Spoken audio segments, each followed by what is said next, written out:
Assalamualaikum warahmatullahi wabarakatuh. Gimana teman-teman kabarnya? Sehat selalu ya untuk kita semua. Semoga kita diberi kemudahan dan kelancaran untuk melunasi hutang-hutang kita. Oke, di sini gue tahu banget ya, pasti lu sering dengar ancaman begini dari DC pinjol. Awas jangan coba-coba ganti nomor. Nanti berujung penjara dan aset lu disita. Atau ancaman kayak hati-hati DC lapangan mau datang. Sering banget kan? Lu pasti takut banget, apalagi kalau orang tua lu punya riwayat penyakit jantung. Akhirnya lu jadi panik, kepikiran terus, dan ujung-ujungnya malah gali lubang tutup lubang. Nah, tapi tunggu dulu, lu harus tahu semua itu cuma gertakan aja. Tujuannya satu, bikin lu ketakutan. Kenapa? Karena saat lu panik dan takut, pinjol tuh bakal jadi remote control yang bisa mengendalikan lu dari jarak jauh. Mereka akan bikin lu terus-terusan gali lubang tutup lubang. Dan ini yang paling mereka inginkan. Nah, di sini gue bakal bongkar habis-habisan nih, kenapa ancaman-ancaman itu cuma bualan dan gimana cara menghadapinya. Oke, masalah mitos ganti nomor bisa dipenjara, itu basi. Nah, ancaman soal ganti nomor bisa bikin lo masuk penjara, itu mitos total. Ya, kenapa? Karena pinjol itu kekuatannya ada di nomor telepon, di WhatsApp lo, dan di email lo. Nah, lewat 3 hal ini, mereka bisa terus tagih-menagih lo, mengancam, dan bikin lo panik. Coba lu bayangin, ya, kalau tiba-tiba lu putusin semua kontak itu, mereka jadi nggak punya celah buat ngubungin lu. Mereka nggak bisa lagi ngirim chat ancaman, nelpon dengan kata-kata kasar, atau ngirim surat tugas palsu. Kekuatan mereka langsung lumpuh total, ya. Nah, debt collector kerjaannya cuma satu, yaitu nagih utang. Kerja tambahannya apa? Kerjaan tambahannya bikin lu stres dan takut. Kalau lu ganti nomor, gimana lagi mereka mau nelpon sambil maki-maki lu? Kalau WhatsApp lu hapus, gimana lagi mereka mau ngirim data pribadi lu buat nakut-nakutin? Nggak kan bisa kan? Nah, disinilah mereka rugi besar. Tujuan mereka mengirimkan kepanikan ke lu dan supaya gali lubang tutup lubang. Dan kalau lu nggak takut, mereka itu jadi gagal total. Nah, ancaman aset disita atau utang membengkak sampai miliaran itu juga nggak masuk akal. Pinjol itu dasarnya KTA, kredit tanpa agunan. Artinya pinjaman lu nggak dijamin sama aset apapun. Mau rumah, motor, atau barang berharga lu tuh nggak ada kaitannya sama utang pinjol.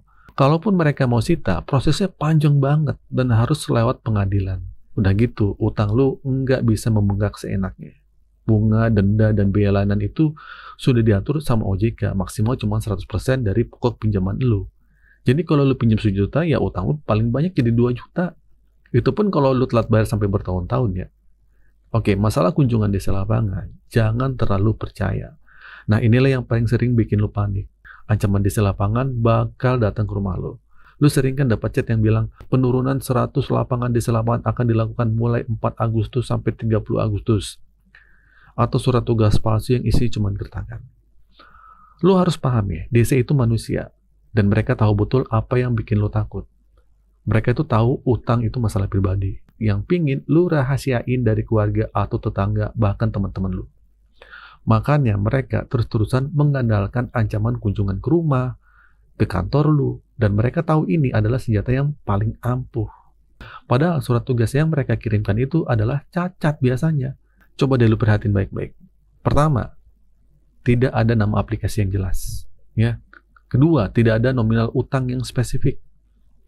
Dan terakhir, ketiga, tidak ada nama lu di dalam surat tersebut. Walaupun ada, biasanya pakai tulisan tangan. Kan aneh. Jadi suratnya tuh kayak fotokopian yang dikirim ke banyak orang. Jadi jangan langsung panik. Nah, kunjungan desa ke rumah itu bisa terjadi, tapi nggak sehoror yang mereka ceritain. Ya, ada aturan mainnya. Mereka nggak boleh ngancem, nggak boleh nyita barang, nggak boleh melakukan kekerasan, dan banyak peraturan-peraturan lainnya. Nah, masalah ganti nomor itu bukan kabur dari utang, tapi ini bakal menyelamatkan diri lu. Nah, perlu lu tahu, ganti nomor atau putus komunikasi itu tujuannya bukan buat kabur dari utang. Lu nggak bisa kabur, karena data KTP lu itu sudah ada di tangan mereka, di tangan pinjolnya. Ngapain lu dibilang kabur? Lengkap, dan itu lengkap dengan alamat rumah lu. Jadi lari dari utang itu nggak mungkin. Nah, tujuan lu ganti nomor, ngehapus WhatsApp atau email, itu adalah menyelamatkan mental lu dan pikiran lu. Bayangin deh, setiap hari lu dapat ancaman, caci maki, tekanan mental, itu bikin lu stres, nggak fokus kerja, dan akhirnya malah jadi nggak produktif. Nah, dengan memutus komunikasi, lu bisa mendapatkan kembali ketenangan lu. Ketika lu tenang, lu bisa berpikir jernih, mencari ide-ide kreatif, fokus kerja buat nyari uang. Uang inilah yang nanti lu sisihin buat negosiasi dan bayar pokok utang lu. Jadi ganti nomor itu bukan tanda lu menyerah, tapi tanda berani lu mengambil langkah untuk menyelamatkan diri lu dan fokus menata kembali hidup lu. Galbah itu nggak seburuk yang lu bayangin. Resiko parahnya paling cuma masuk daftar hitam Slick OJK. Artinya ke depannya lu nggak bisa lagi minjem atau kesulitan kalau lu mengajukan pinjaman di lembaga keuangan apapun. Tapi itu jauh lebih baik daripada lu terus-terusan hidup dalam ketakutan dan jeratan utang. Jadi begini teman-teman, intinya jangan mudah percaya sama ancaman DC atau debt collector, ya. Jadi gini, ganti nomor telepon atau WhatsApp atau email adalah tindakan yang menurut gue itu sangat disarankan. Hal ini bukan untuk kabur dari utang, yang melainkan untuk memutus rantai komunikasi yang menjadi sumber kepanikan lo. Nah, dengan begitu, lo bisa mendapatkan ketenangan mental dan fokus mencari solusi. Soal masalah ancaman penjara ganti nomor adalah mitos belaka, karena tidak ada dasar hukumnya. Terus masalah penyitaan aset juga itu tidak mungkin terjadi. Pinjol itu KTA, kredit tanpa anggunan, ya, sehingga tidak ada aset yang dijaminkan. Masalah kunjungan DC lapangan juga sering hanya gertakan aja. Surat tugas yang mereka kirim biasanya itu palsu, ya, dan template, tidak mencantumkan detail penting seperti nama aplikasinya atau nominal utang lo. Masalah bunga dan denda itu tidak akan membengkak dan itu terbatas, ya.